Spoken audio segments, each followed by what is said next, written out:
The salty Chesapeake breeze drifted through the open windows of the old officers' club at Naval Amphibious Base Little Creek, carrying with it the familiar sounds of the base, the distant clank of metal, the low hum of diesel engines from amphibious ships docked at the pier. Inside, the annual reunion of SEAL Team 4 was in full swing. For Rear Admiral Harrison Harry Vance, these gatherings were both a comfort and a penance.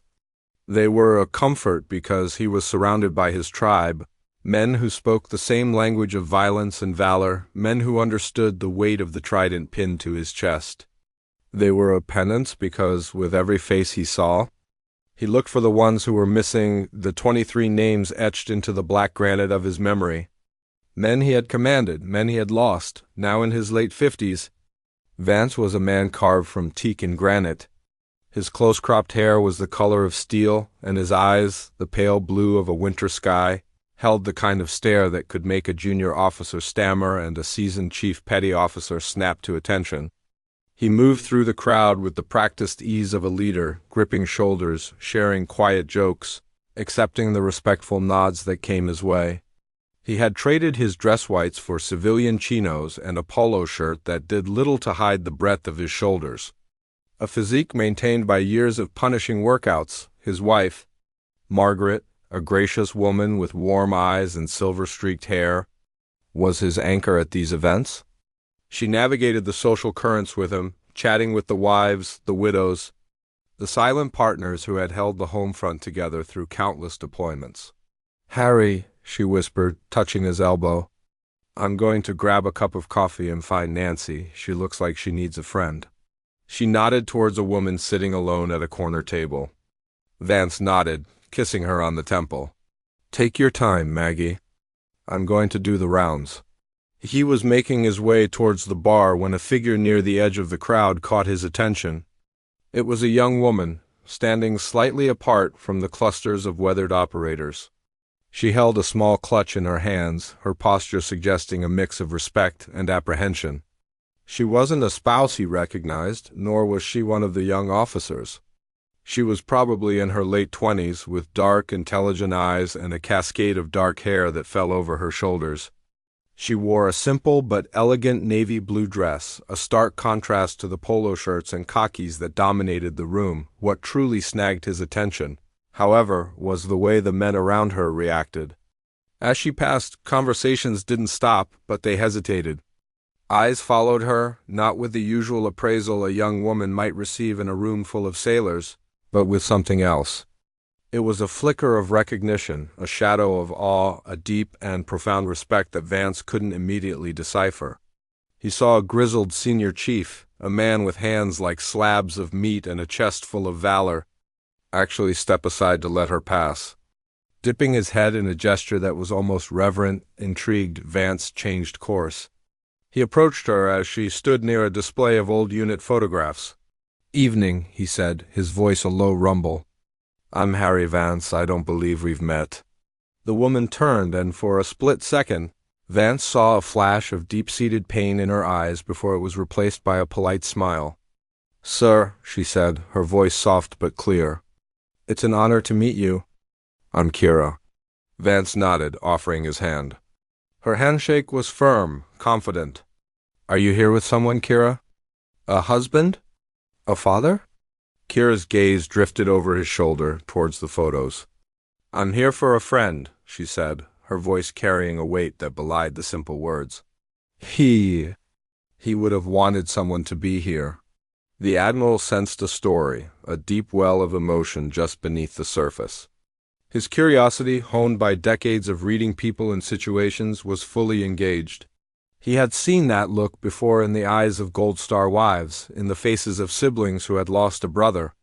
It was the look of someone carrying a burden of grief too heavy for words. "Well, any friend of this community is a friend of mine," Vance said gently, trying to put her at ease. He gestured to the photographs. "Were you looking for someone specific?" Kira shook her head, a faint, sad smile playing on her lips. "No, Admiral. I was just remembering." Her eyes scanned the rows of young, confident faces in the old photos. "It's strange, isn't it? Seeing them all so young, so alive. frozen in time before everything changed. Vance felt a pang of recognition. He had stood in front of these very photos countless times, thinking the same thing. "It is," he agreed quietly. He looked at her, trying to place her. Her bearing, her quiet intensity. The way she held herself, it spoke of a military background, or at least a life lived in close proximity to it. But he couldn't quite figure it out. "Were you in the service, Kira?" He asked, the question natural in this setting. Her eyes met his, and for a moment he saw a flicker of something fierce, something that burned with a cold fire. "No, Admiral," she replied. "I was never officially in the service." The word officially hung in the air between them, heavy with implication. Vance's brow furrowed slightly. Before he could ask another question, a boisterous laugh erupted from across the room, and a large, red-faced man Vance recognized as a retired captain detached himself from a group and headed their way. It was Jumbo Harris, a man known for his loud voice and even louder opinions. "Admiral Vance," Jumbo boomed, clapping him on the shoulder. "Good to see you, sir. And who is this lovely young lady?" He turned his beaming smile on Kira. Kira offered a polite but distant nod. "Hello." Jumbo, oblivious to the subtle cues, plowed on. "Kira, was it? Well, Kira, any friend of the Admiral's. Hey, did you see that new sniper course they're running down at Dam Neck? Heard it's a real bitch. Those guys think they're so hot. My day, a sniper was a guy with a rifle and a lot of patience. Now they're all artists and philosophers." He laughed at his own joke. Kira's expression didn't change, but Vance noticed a subtle shift in her posture. It was a minute thing, a straightening of the spine, a slight tilt of the head, but to a man trained to read body language, it was as clear as a shout. The mention of snipers had triggered something. Jumbo, still oblivious, pointed a thick finger at her arm. "Say, you got some ink there? My daughter's got a whole sleeve. Can't stand the stuff myself. What is that, a little rose? Let's see." Before Kira could react, Jumbo, with the clumsy familiarity of a man who had invaded countless countries but never learned to respect personal space, reached out and gently pulled the cap sleeve of her dress to the side, trying to get a better look at the edge of a tattoo that peeked out from her upper arm dot in that instant. The air in the room seemed to freeze. The small glimpse of ink was suddenly revealed as the edge of a much larger, more intricate piece. And what Jumbo saw made his face go pale. His booming laugh died in his throat. His jaw went slack, and he took an involuntary step back, his eyes wide. He looked from the tattoo to Kira's face and then back to the tattoo as if he'd just seen a ghost. "Geez, miss," he stammered, his voice a mere whisper of its former self. I'm sorry. I had no idea."